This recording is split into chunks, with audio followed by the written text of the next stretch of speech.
have one thing at the top, gas prices.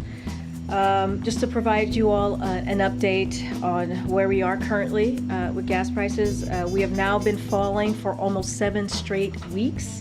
As of this morning, gas prices have dropped 81 cents per gallon since their peak in June, as you'll see from the chart to my left here.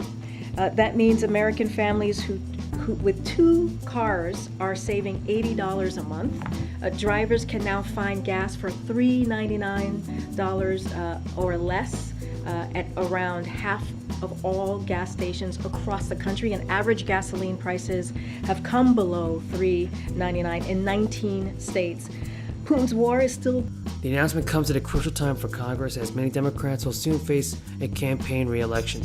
The news came several hours after the Senate passed a separate bill to invest $50 billion in U.S. manufacturing semiconductors, sending it to the House to reconsider as soon as this week. Manchin's support is notable given his stance earlier this month that he wouldn't support the climate or tax provisions of the Democratic economic package, which appeared to torpedo any hope Democrats had of passing legislation to fight climate change in the near future. Manchin and Schumer have been in revived talks over the past few weeks. The deal is still facing multiple hurdles before it can make it to Biden's desk, including the parliamentarian. Biden is still putting cash to people's pockets during a long stretch of inflation. The $1.9 trillion stimulus bill that Democrats enacted in March without Republican support is helping set the stage for another round of relief payments at the state level. At least 18 states, including California and Florida, have taken a step this year, with Congress gridlocked on how to deal with the worst inflation in 4 decades. The law set aside $350 billion in aid for state and local governments aimed at preventing layoffs or big cuts to public services. Few strings were attached to the money to guarantee flexibility, and it largely amounted to a blank check for states and cities. But those fear of job losses and wrecked budgets never materialized, so states spend less than expected. In addition, a report from the National Association of State Budget Officers found nearly all states reported pulling in far more tax revenue than originally forecasted. A growing number are channeling booming budgets into a fresh wave of checks to help middle and low-income families. Ron DeSantis announced earlier this week that it's using $36 million of American Rescue Plan to issue a $450 check per kid to the poorest families. That's on top of $1,000 cash bonuses to first responders using federal aid in the spring.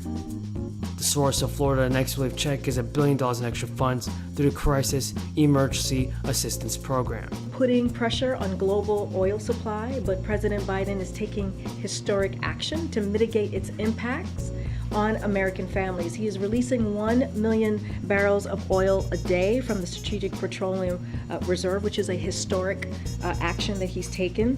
He rallied global partners to release millions of barrels of oil, and under President Biden, U.S. oil production is up and on track to reach a record high. The Treasury Department estimates that the historic release of oil by President Biden and international partners has reduced gas prices by up to about 40 cents per gallon, as we have shared with you all last week.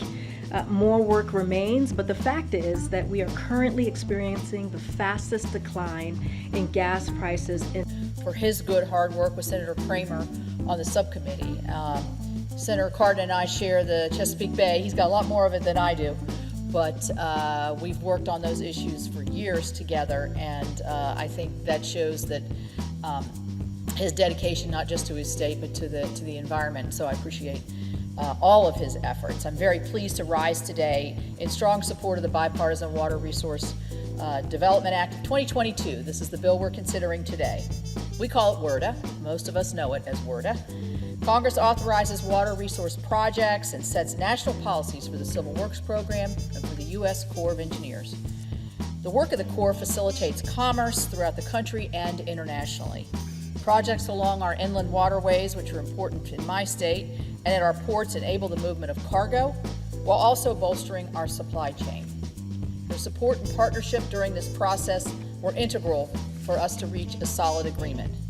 So, Mr. Chair, I would like to thank you and your staff And I'm going to go through our staff list really quickly.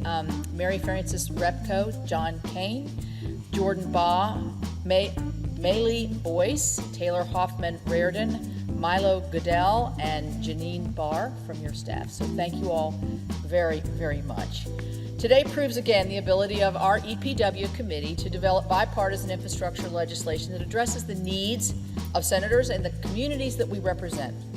Our colleagues submitted more than 800 policy and project priorities to the committee. We worked hard to thoughtfully incorporate a majority of their requests into this legislation, and I think that shows with the vote we got in committee. True to the Corps' tradition, the bill moves forward projects that benefit local communities and the entire country. We know that natural disasters such as floods and hurricanes can strike at any time and have devastating consequences for our communities.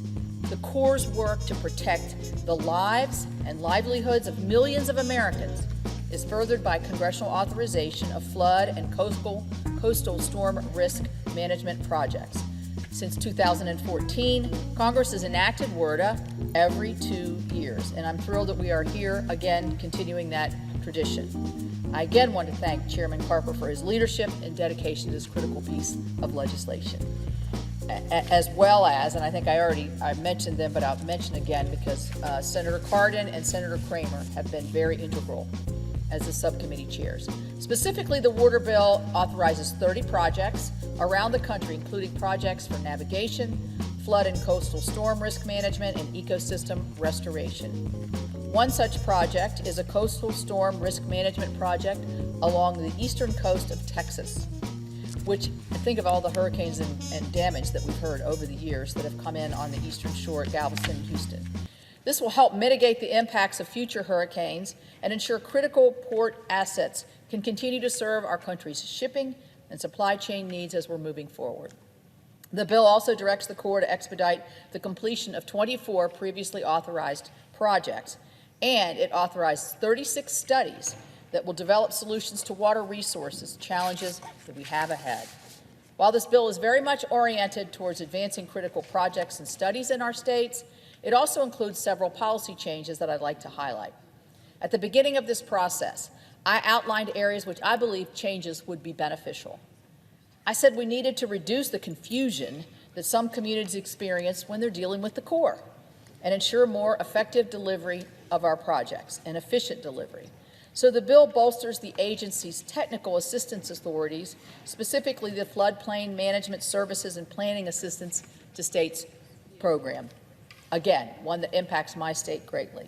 This bill authorizes the Corps to conduct outreach to ensure that our communities are knowledgeable of the ways in which the agency can help